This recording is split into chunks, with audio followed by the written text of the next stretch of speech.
Heyo, welcome back everybody. I just wanted to take today to make another PokeRogue guide, and this time I'm actually just going to be looking at the general mechanics of the game, how Pokemon stats work, the abilities and stuff like that, and what they are. Just because I was thinking about, PokeRogue might be some people's first Pokemon game, maybe they haven't played in years, or they never got into competitive, so they don't understand things like IVs and abilities. Some of this stuff is going to be really basic for people who know about Pokemon and stuff, so feel free to click around. There's going to be timestamps and everything, so you can skip stuff that you already know and just go to PokeRogue specific mechanics. And I'm also going to use a couple of different resources to show you where you can look things up and stuff, and links for all of those will also be in the description, so I'm not going to specifically mention those, how to find those as I go over them. But anyways, let's go ahead and get started. But before that, I want to remind you to praise the like and sub if you're enjoying my content. Other than that, let's go ahead and get started with just general Pokemon information. So you've got your main menu here, and you'll notice that there's a little number above the Pokemon. And I actually have my cursor turned on so I can kind of show you. You see like a little 3 above Bulbasaur here. This is going to be the cost to use this Pokemon. So to add him into your party as your starter, it's going to cost 3 points. And you'll see here in classic mode you have a total of 10 that you can use, and in endless mode you have 15 points that you can use. So this is important to manage if you're trying to put together a really good starting team, especially in endless where you want to try to get a lot of the things you're going to need during a run in the beginning to guarantee it. And then in addition to that, you'll notice here, let's see, on Seal, or actually we'll go to Zubat. So here on Zubat you'll see that he's got 2 little stars above him, one's blue and one's yellow. So these actually show that you have shiny forms unlocked. So the yellow one is your basic shiny form, and then you have variants blue and red. And basically these are just different color palettes you can get, but they also add luck. So if you get yellow, it adds 1 luck, and you'll see that on Zubat, he actually has 2 luck, and that's because I have his blue form unlocked. But if we go down here to Magikarp, I have his yellow and red unlocked, but he has 3 luck because the red form automatically unlocks 3 luck. So they don't stack, it just goes off of whichever one you have the most of, like is the highest tier, I guess. So if you get the red one, no matter what variant, if I go in and just choose I want to play with a basic looking Magikarp, he's still going to bring 3 luck. And luck is going to help influence your ability to find like rare Pokemon and stuff like that, like legendaries and everything. And it also influences your shop rolls to give you better chances of your items upgrading to higher tiers. You'll also notice, if you look over here at Krabby, he's got a little like purple box around him. So every day, 3 Pokemon are going to have this little box around them. And that means that they have Pokerus, which is essentially a Pokemon virus that they get, which causes them to gain experience faster than normal. And this is actually extremely contagious and will spread to the other Pokemon in your party. This isn't super important in classic mode, but it's very important in endless to help you get your experience faster and keep your team kind of caught up, especially your carry in the beginning because experience is really hard to get. I'm not going to get too hard into that because this is just general stuff. I'm not going to go into specifics of like how to play through through endless and everything. That's a little bit more complicated. But if you want tips on how to play through classic mode, I actually have a video for that, so you should go to my channel and check it out.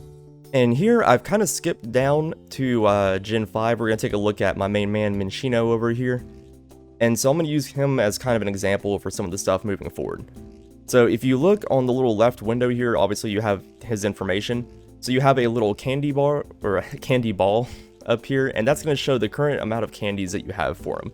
And if you highlight it, it actually shows your friendship points with him, which once you max those up, he gets another candy automatically.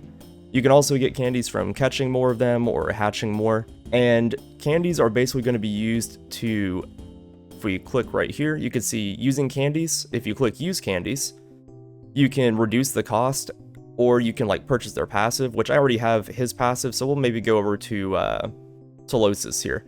So I don't really have his passive yet, so I could spend 40 candies to unlock his passive if I wanted to, or if I had them, which I don't. And once you get the passive, you can then, this is actually a new update, you can use candies to buy an egg specifically for that Pokemon, which will give you increased chance for shiny odds and hidden abilities, and I believe egg moves as well. So it's just kind of a cool way if you're trying to max something out that you already have and you're having a hard time pulling it, because the egg gacha system can be really painful sometimes. So right below the candies, we have the number that you've caught and the number that you've hatched. That isn't really important. You don't really need to know that. It's just kind of a fun little tip for you, I suppose. And then moving down, we have his type, which is normal, and some are going to be multi-types and stuff. I'm not going to get too much into the whole type matchups and everything, but if you're having issues with that, you can look it up online, or one of the resources that we will address later actually shows you what they're going to be weak to and stuff like that, so you don't have to think too hard. And then below that, we have a growth rate. So this just shows how fast they gain experience. You have things like fast, medium, slow. I'm not going to go too detailed into that because they're a little bit more complicated, and it's not super important because if you're going to use a good Pokemon, you're going to use it anyways. It doesn't really matter what its growth rate is. And we're going to jump back up to the top here real quick, and we're going to take a look at, this is your current move pool that you have as like your loadout for whenever you use them. And so this can be customized using egg moves, which you can get from hatching eggs. It's in the name. So once you've hatched egg moves on the Pokemon, you'll be able to go down here and go to manage moves. And from here, you can see what the moves actually do, and you can just click on them and change your loadout. Switch it out with whatever you want it to be and stuff. You can kind of switch them around however you want them to be ordered. And so that's going to be your loadout once you put them into your party. And then moving down here, we have our abilities. And so most Pokemon get usually 3 abilities total. You'll have your 2 basic ones, which you'll see are black text. And then you have a hidden ability, which is kind of like a yellow color. And you'll know that you have the hidden ability because the Pokemon will have like a little crystal icon on their little character sprite. And so hidden abilities, pretty much the best way to get those is from hatching eggs or getting ability charms during your run, which will give you the chance to have Pokemon in the wild have their hidden ability, and when you catch them, it'll actually add it to your pool of abilities. And so you can customize those. Unfortunately, as far as I know, there's not a way to check what the abilities do in the selection screen. You have to do that in-game. But you can also consult online resources and stuff for that, like the PokeRogue decks, which I guess I'll go ahead and pull up now. Alright, so here we are on PokeRogue decks, and we have Minccino pulled up. And so you can see here he's got his different abilities. It tells you what they actually do here. The bold one is going to be his hidden ability, and then you've got the yellow up here, which is for their passive. And so you've got their different base stats and everything. And so I guess while we're here, we'll go ahead and touch on base stats as well. So this is going to show essentially the growth rate of the Pokemon stats. So like what their max value is going to be. In a way, there's whole formulas and stuff for that, but basically big number equals good. And so we can click here, we'll go to his evolution, and we'll see like this one has a base speed of 115 and pretty decent attack. So he's pretty fast, pretty decent attack, and his other stats are kind of lacking. And so you can kind of use this to get an idea of whether the Pokemon's going to be a physical or a special attacker. So ideally, Minccino and his evolution Cinccino is going to be a physical attacker more than likely. But sometimes it gets more complicated. You might have some that are the same, or you might have something like Venusaur. We'll look him up real quick. So you'll see Venusaur has a better special attack than he does physical attack. But if you come down to his move pool, and you check what his level up moves are, you'll see that he gets mostly physical attacks. So if you get good TMs for him, you could give him some special attacks and everything down here. But if you don't want to rely on that too much, you may actually just want to go ahead and plan on him being a physical attacker, or being defensive and stalling. So you can kind of avoid that whole issue to begin with. So I guess since we talked about that, we'll go ahead and move on to the natures. So right under here we have his nature, which is currently set to adamant, and it's going to be attack up and special attack down. So the way these work is you can actually go to manage nature, and it'll show every nature that you have unlocked, and either you've hatched one with that nature, or you've caught it, or you've changed it to that nature with a mint during your run. And there's a combination for every stat. So you're going to have defense up, attack down, you're also going to have defense up, speed down. And you're going to have speed up, defense down. I don't have that unlocked, but that's a thing too. And then you're going to have quite a few neutral ones that just don't change anything, and they just have different names, mostly for flavor text. So he could be hardy, or he could be serious, but he's just going to have neutral stats. And these actually make a very big difference. So if I remember correctly off the top of my head, I'm too lazy to look it up, but just know the numbers are good amounts. I'm going to use 20% as a guess, because I think that's right. So if it's increased by 20%, he's going to have 20% more defense than something that has a neutral nature. But if it's minus defense, he's going to have 20% less defense. So the difference between having a negative defense and a positive defense is huge. It's a really big difference. And so you always want to try to get the nature that's going to be ideal for you. So he doesn't need special attack, so we would go with Adamant to give him a nice attack boost and a special attack down, because he's not going to use that special attack anyways. Now, something like Bulbasaur, who maybe we're only going to be getting physical moves on, and so we don't really care about his special attack, because we don't want to rely on getting, you know, TMs for that and everything. Possibly you could try going with an Adamant nature for him.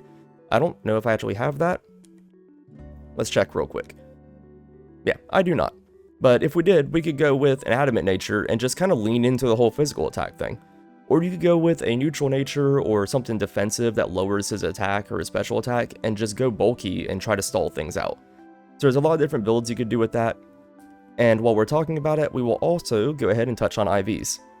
So if you click here, you can toggle IVs and it'll show the current IVs you have unlocked for every Pokemon. And these range from 1 to 31. I don't know the exact numbers on this, and again, it's not super important to know the specifics. You're not playing competitive or anything like that. All you need to know is big number mean good. So if it turns yellow, it means that that stat is max. Like you can see here, my Squirtle has perfect IVs. And that's pretty much all you need to know, is you just want to try to get these numbers as high as you can. Alright, I think the next thing I kind of want to show is going to be a setting. I guess while I'm in the settings, I'll go ahead and touch on this real quick. You may want to turn your game speed up to like 5 times, HP bar to skip, things like that, just to kind of speed your game up, because even with all these things turned on, it can take 2 or more hours to get through Classic if you don't really know what you're doing, and Endless Mode can just become a slog if you don't turn these things on. So you can turn off like battle animations and stuff like that, you can turn off the dialogue between gym leaders if you've already talked to them, different things, and then the important thing is, if you come over to display, you can come down to type hints, and here, if you turn this on, what it's going to show is different type advantages that you have over your opponents with your current moves. And so if you don't want to have to think real hard about what move you're going to use or how effective something's going to be, this will show you right here. So if we got it white, it's going to do neutral damage, and you'll see up here next to their health bars, it kind of shows like a ×1, 0.5 times. If we come over to something that's green, it's going to show it does 0.5 times to him, but it's 2 times to him. So it's super effective against one of them, so it's highlighted green. And the reverse is true for Temper Flare. It's actually reduced effectiveness, or resisted by both of them, and so it's turned red. If it's double resisted, it'll turn like a darker red, and if it's a 4 times effective, it'll kind of turn like a darker green. Or it might be a brighter green, I don't remember. I'm way too lazy to go through this to try to find one. But that's pretty much all you need to know about that. It just makes selecting your moves a lot easier. I guess I'll go ahead and mention, I don't have a normal type to show you an example on with my ghost moves, but if a move will not be effective at all, it'll actually be grayed out, and it'll kind of let you know about that too. And if they have an ability that affects it, that stop, you know, like say if he had Water Absorb and I hit him with the water move and he absorbed it, I believe it actually changes to grayed out after you know what their ability is, so you won't accidentally do it again. Alright, so now we've hopped over to the PokeRogue wiki. And I'm just going to go through kind of a quick idea of the different modes, like the way that the modes kind of work here. And so Classic mode probably has the most different mechanics. Endless is just kind of the same thing over and over again. But in Classic, so you have your general stuff here, you know, you have 10 waves. Every 10 waves, the level cap will increase. And you can go over the level cap with rare candies, but I do not recommend going over level 200 at the end, because if you're a higher level than 200, Eternatus, I believe his Eterna Beam, or whatever it's called, actually does 2 times damage to you. So if you're trying to go over level 200, you're not going to have a fun time in the final fight. But every 10 waves, I guess, the biome also changes, and this will affect the kind of Pokemon you run into and the kind of gym leaders you battle. And we'll take a look at the chart in a minute so that you can see kind of an idea of how the flow works, of how they lead into each other. So you can kind of plan out your route if you happen to get a town map or something that lets you choose your next path. And so gym leaders are actually at set intervals. The trainers are kind of random. Usually there's 1 to 2 per biome. I believe it's usually 1 in the beginning and then it gets to 2 as you get further in. But the gym leaders actually have a set pattern to how they appear, so you can kind of plan ahead for them. So at wave 20, there's a 50% chance of battling your first gym leader. And then at wave 30, it says there's an equal chance, but I believe the way it technically works is if you don't encounter one at 20, you encounter one at 30. I've never played a game where I don't battle one at 30. And so I think what it means is like, if you don't get it at 20, there's an equal opposite chance, I guess. I'm not really sure. Basically, you're going to encounter a gym leader at 20 or 30.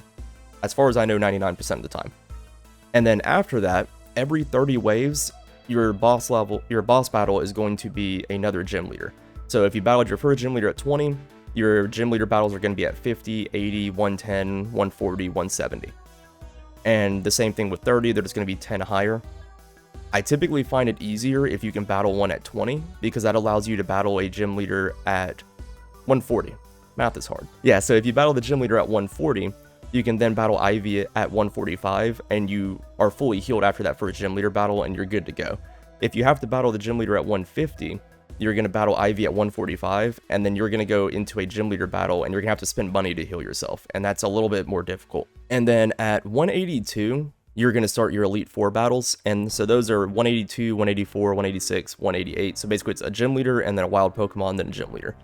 So you have a little bit of time to heal or to catch something else, but usually by that point, you should already have your team put together. And then at 190, you're going to battle the champion.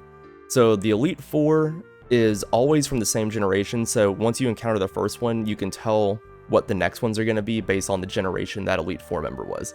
And the same thing for the champion, they're going to be the champion of that generation. So it kind of helps you plan ahead of what your battles are going to be and what the types are going to be on those. So your rival battles, the early ones are not usually too big of an issue, but you're going to battle your rival Ivy at 8, 25, 55, 95, 145, and 195. 145 is when she's going to have Rayquaza, and 195 she's going to have a Mega Rayquaza. So make sure you're prepared for that you have something that can take it out easily or set up and force a switch into it or something. Or maybe just run a bunch of entry hazards and force her to switch a lot, so that way you can get a lot of extra damage. I'm kind of getting off topic here, but yeah, so that's kind of how you can plan out when you have your rival battles. And we all know 195, the Ivy fight there, is the real final boss of the game, so be prepared for that. And then obviously at 200, you're going to battle Eternatus, and he's going to evolve into Emax Eternatus after you get him down to, I believe it's 2 health bars. But that's pretty much it. And then your rewards for winning are going to be, you know, ribbons and egg vouchers for all the Pokemon you beat the game with. And that's pretty much it. You unlock Endless the first time you beat it, and you unlock a DNA like Spliced Endless mode if you beat the game with a Spliced Pokemon. And we're going to kind of touch on the Splice stuff a little bit later. You can skip there because that's why a lot of people are probably here, because it's a little bit complicated how that works, and we're going to go over it using the wiki. So I won't talk much about Daily Run. It just changes every day. It's 54, there's a boss battle at the end, you get a starting team.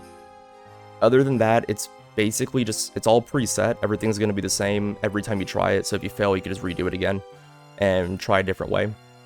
That's pretty much it. There's not a whole lot to mention on that. Endless mode is a completely different beast from Classic. There's no trainer battles as of now. I've heard rumors that they're going to add trainer battles to it, but we'll see how that goes. If they do, it's going to become monstrously more difficult. But Endless mode is you just go through biomes every 1 to 5 waves. You know, obviously your buffs and stuff are going to get reset when the biomes change, so it's kind of harder to carry buffs through. And you're going to battle main bosses pretty much every 10 waves, and every 50 waves you're going to battle like Paradox bosses. Every 250 waves you're going to battle Eternatus, and then every 1000 waves you're going to battle Emax Eternatus. That's pretty much all there is to know. I'm not going to go into like the tactics for how to play it and everything, but that's just the general mechanics of how it works. And then the tokens are kind of a different thing that get added on, so every 50 waves you're going to have an extra token added to your opponent's side, and it kind of just buffs them. You can kind of see the different buffs they have here. You can either pause it, or you can just go check it out on the wiki. I'm not going to go over all of them, but basically just makes the game harder. And then as you go through the game as well, the item weights and stuff are going to change depending on some of the items. And I don't think I'm going to cover too much on item weights. That's not super important for anybody to know. Just know that some items are more common than others, even within their own pool. That pretty much covers that. Splice Endless mode is basically just Endless mode, but all the enemies are combined Pokemon, and your first team that you pick is going to be combined with something random. And then Challenge mode is basically just Classic mode, but you can Gen Lock or Type Lock yourself, and you get extra vouchers for beating the game like that, I believe. That's pretty much it. It's just a little bit more fun if you're looking for a good challenge. Alright, so moving on, we are now at the biome map. So this is how the biomes connect to each other. And you'll be able to see you start in the town every time, and then you're going to follow this path with the little arrows. So you're going to go to the plains, and then from there it's either going to be Metropolis, or the lake, or the grassy field. If you get a town map, you can choose where you want to go. And some areas are going to be rare, so if you're in the factory, there's a 25% chance that you can go to the laboratory. And usually the rarer areas have better Pokemon, or like I believe the laboratory has Mewtwo. Let's take a look real quick. If you click on it, it'll pull up a list of all the Pokemon that can spawn there, as commons, uncommon, super rare, stuff like that. And yeah, so Mewtwo can actually spawn here as a ultra rare boss. So if you're looking for Mewtwo, you can try to go to the lab. Same thing with other Pokemon, but that's pretty much it for biomes. Different ones are going to have different kinds of gym leaders. Like in the lab, you're going to be able to battle Giovanni, which I believe I still need to do. I have not had a gym leader battle in the lab yet. I've only been in a lab like 2 or 3 times. It does not seem to ever want to show up when I play. But yeah, and so you can kind of get yourself into a little bit of a loop. If we go back here, you can see some of the biomes actually kind of loop together, like the construction site into power plant, into factory, into lab, back into construction site. So if you can get that 25%, you could just kind of get into a little endless loop and keep going to the lab to try and farm for Mewtwo or something. So jumping over here to the mechanics page, the first thing I really want to talk about here is going to be shinies and luck. And so we've already touched on like how they add luck to your ability to upgrade items and stuff in the shop. But another thing to mention is that the max luck you can get is 14. So once you have 14, anything extra won't really do anything. But 14 will give you the maximum, the SSS rank, or triple S, however you want to say it. And that's pretty much the only thing left to mention on that. And so if we go down, there's also going to be fusions. So we're going to go straight to the fusion DNA splicer details. And so you'll see here the DNA splicer has a 0.1% chance to show up. And it's a master tier item. If okay, so let me rephrase. The master tier items have a 0.1% chance to show up, and then out of the master tier, it has a 22.22% chance of being that master item. I'm not doing the math. I'm too tired for that. But basically, it's a really rare item, but if you can get master tier and you're looking for a DNA splicer and you have a lock capsule or something, you could lock it in, keep re-rolling, try to get it. It's just going to get real expensive. But the basic way that this is going to work is you splice 2 Pokemon together. Your first Pokemon is going to be the one that you keep if you decide to unsplice them. And the order that you do them in is also going to affect the way that their stats combined. So their base stats, which we covered earlier, are going to average. So here you can see in the example they use Manaphy and Fion. And Manaphy has a base stat of 100 in every stat. Fion has base stats of 80 in every stat. And so they're all going to become 90 once you fuse them.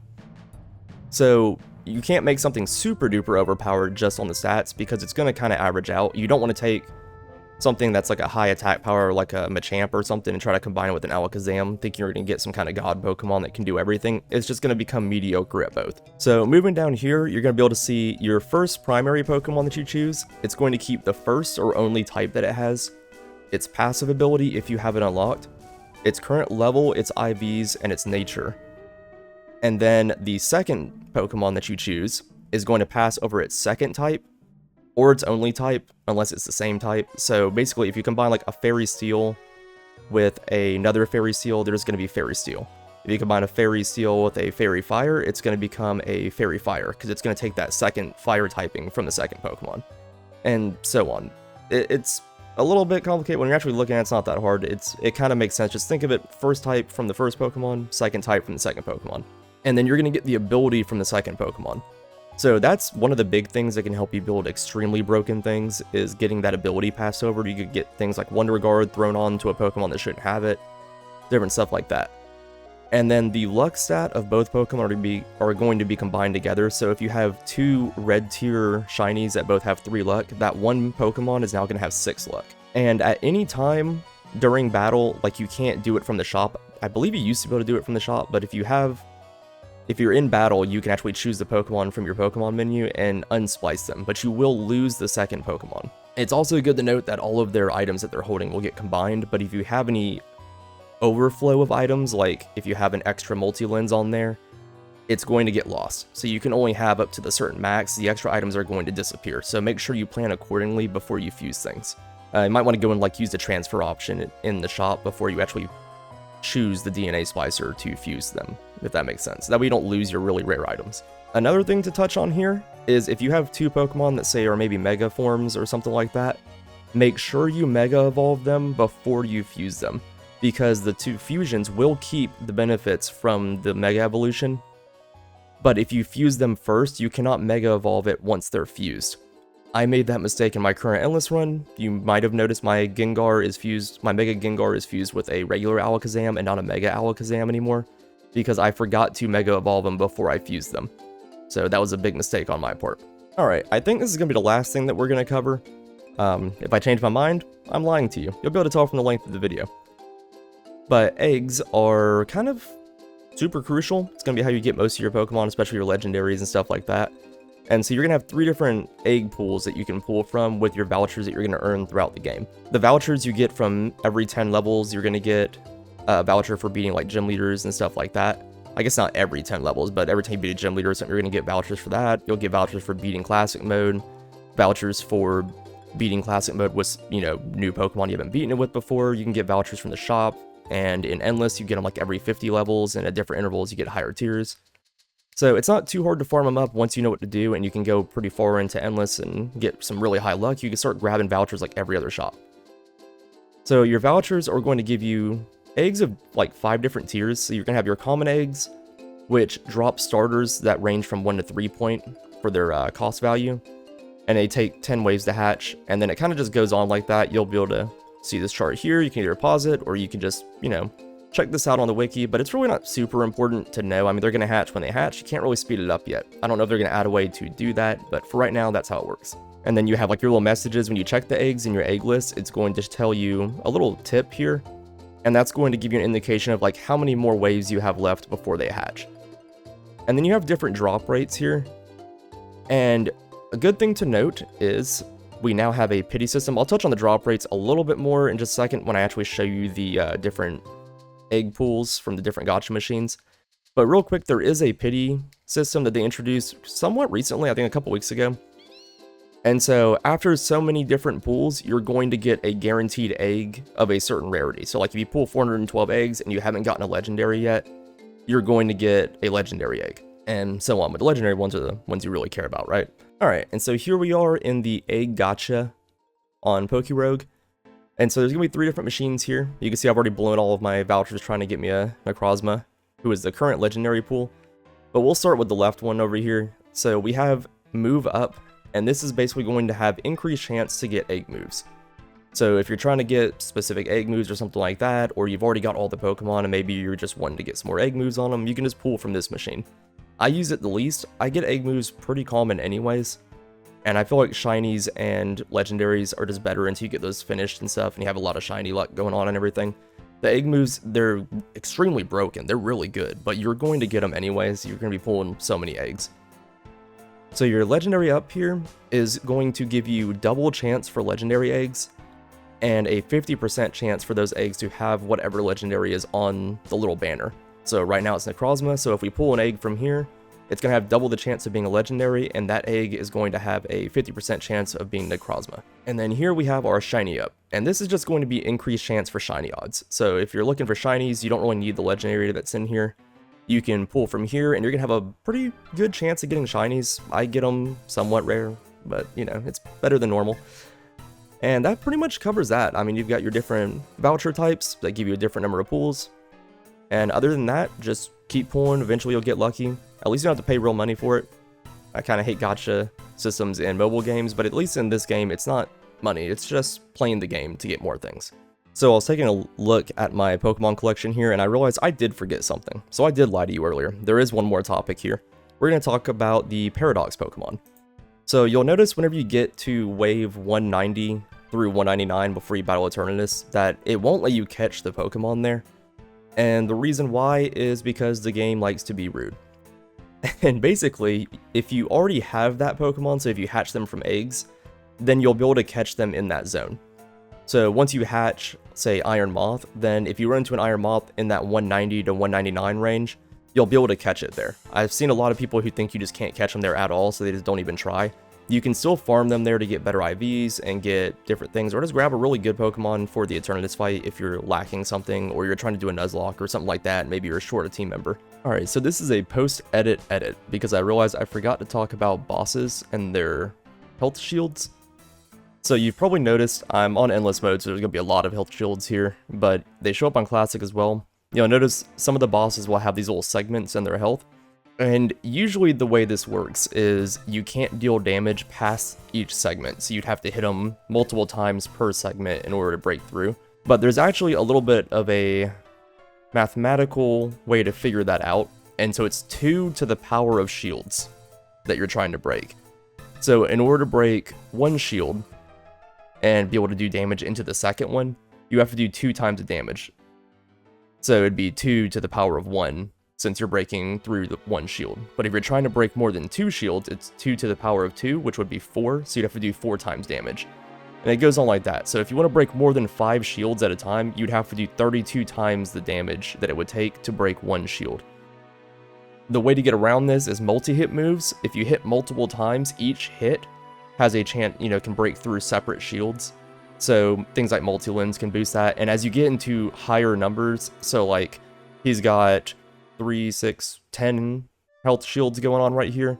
So you'd have to do 2 to the power of 10 times damage. And I don't have a calculator, I'm not doing that right now. But basically, you would have to do a lot. But multi-hit moves, so I'm going to go in here. So we'll do something like Temper Flare, for example. This is going to do a lot of damage, it's 2 times effective, and so I'm probably going to break like 3 or 4 shields each hit. And so whenever we use it, yeah, we're breaking quite a few shields, he's getting some buffs, and so every time you break a shield, they're going to get a random stat buff based on whatever number of shields you broke. So if you break 3, they're going to get 3 random stat buffs. And so real quick, we're going to do Sacred Sword, it ignores those stat buffs. And so it's going to take off a bunch in just one chunk, and then that last hit finishes them off. And so that's basically the way that works. If you were confused about it, that's all you really needed to know. And also, boss Pokemon like that can still be caught with a Master Ball without doing anything to them. Or if you can get them down to low health, then you can still try to catch them normally. But I think that is actually the final thing that I'm going to talk about here. So I hope this has been helpful. I probably missed some stuff because I had this pre-planned, but I was kind of just ad-libbing everything. So if I missed anything and you're curious about it, be sure to drop a comment, ask me, and I will do my best to answer all the questions that I can and direct you guys where you need to be. If you're looking for any of the resources that I use, there will be links down in the description. And if you guys are enjoying the content, please let me know in the form of a like and a comment, subscribe, that'd be nice. You can join the Discord, I answer questions on there too. We have a pretty good community going right now, and they're all really friendly. They like to help each other out and stuff. Everybody's asking questions and answering things pretty regular. Or if you just want to go on there and just chat and hang out with people, that works too. In my description, I also have a link to my Twitch. If you want to check that out, I'm going to be streaming on there. I stream pretty much every Tuesday, Thursday, and Saturday. I may increase that as time goes by, but otherwise, it is on there if you want to be there live and chat with me while I do challenge runs or just farm endless. But other than that, I will catch you guys next time.